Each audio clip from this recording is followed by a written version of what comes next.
game like this shake you a little bit, or do you feel like, okay, I can explain it and things are still okay? No, it sucks. Before you go on a long road trip, an opportunity to protect your home court. We talked about that so many times, and we didn't do it. Played decent in the first half. They went on a run to end second quarter. Took control of the game, and then we were kind of chasing from there. They made every timely play. I think the second half I got a little rushed in certain situations when we were down, trying to force the action a little bit. I think because of I don't know if it was a lack of energy or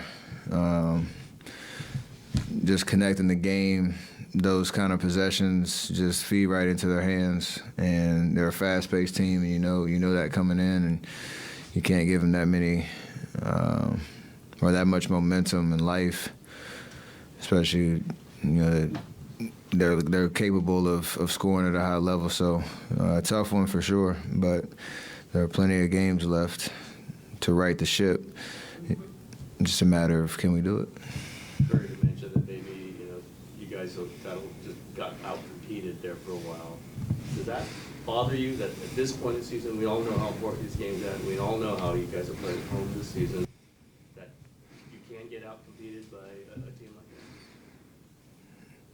that? I mean, the NBA, like every game takes a different life of its own. So for us to win, I think most nights it's pretty clear. Just you're not going to overwhelm them with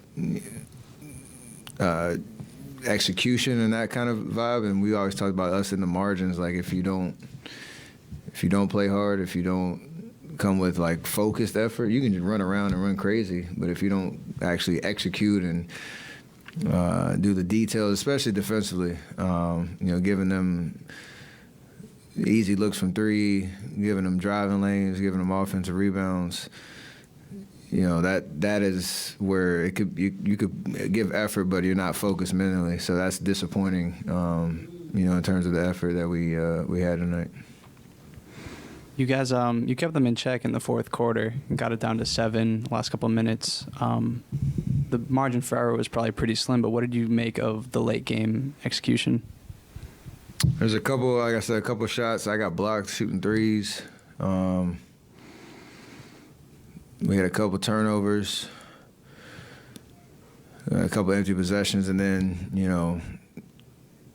at that point you're counting possessions, and they get one layup or 1 3 or 1 second chance point, changes the whole narrative of trying to come back. So,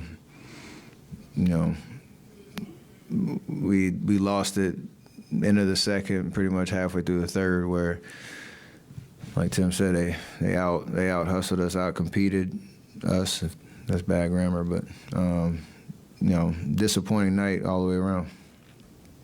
We've seen Kuminga have all these really strong games, and now he goes 4 for 17 against this team.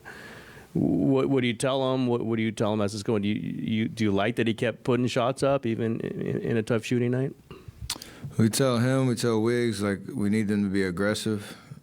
It gives us a whole different dynamic when they are, running in transition, when they're, putting pressure on the rim, taking shots when they're open. You're going to have tough shooting nights. That happens to everybody. It happened to me tonight.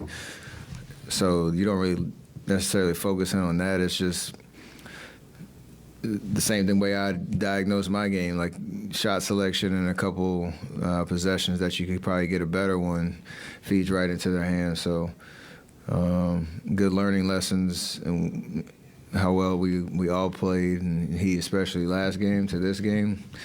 Now you have to respond. That's the job. What do you feel like the collective inconsistency has been rooted in this season?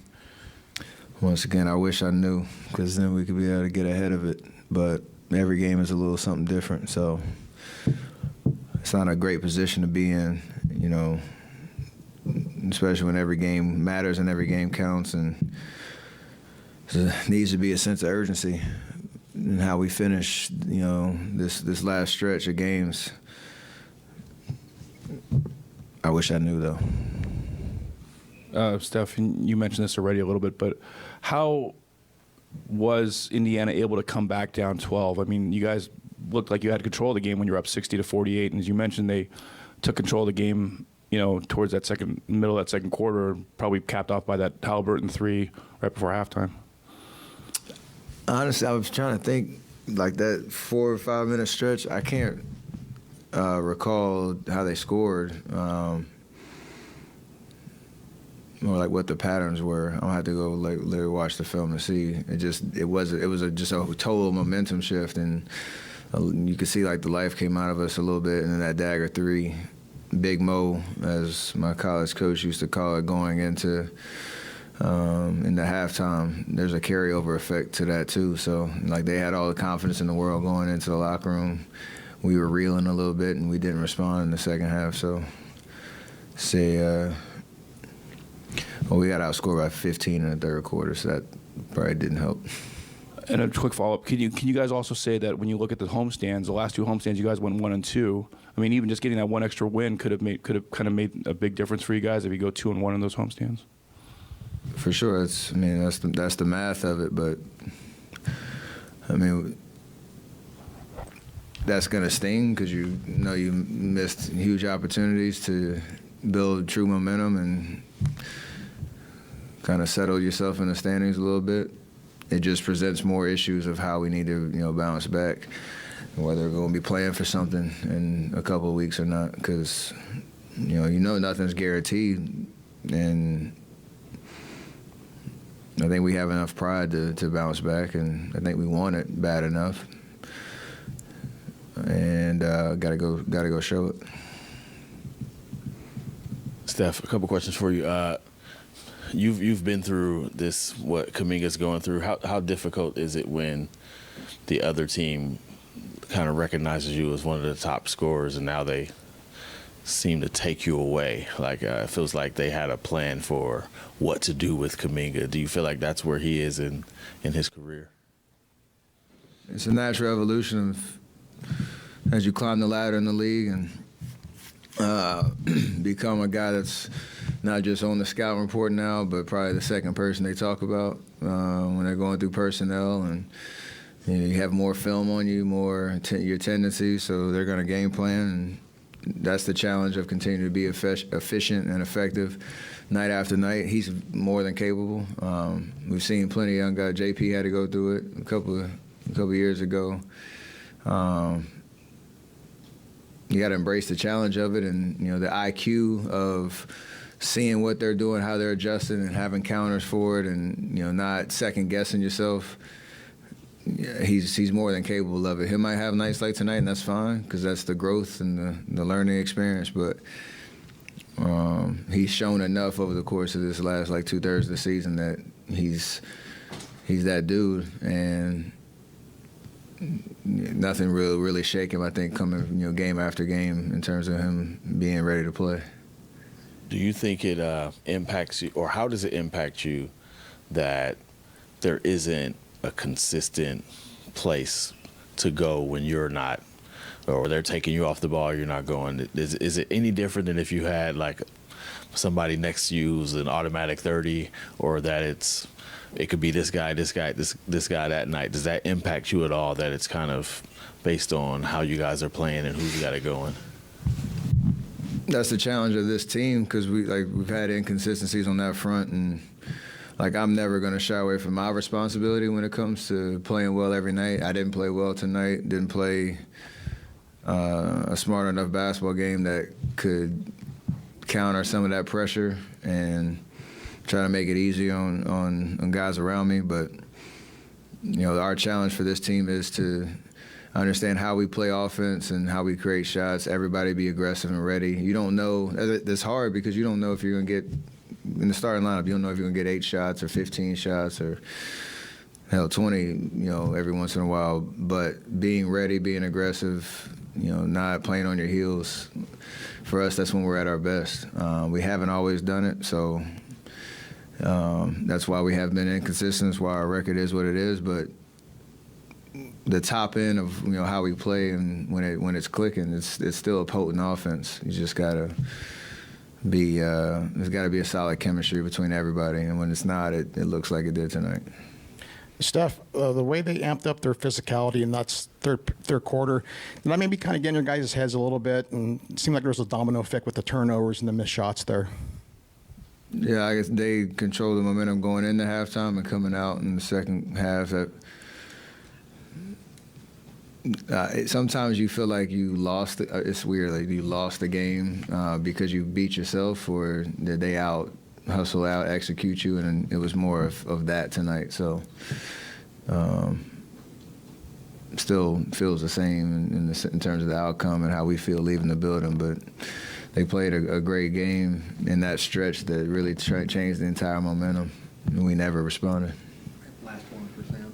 Steph, I'm curious, even beyond tonight, as you know, scoring around the league is down in the second half of the season. The officiating is a big part of that. You have one free throw tonight.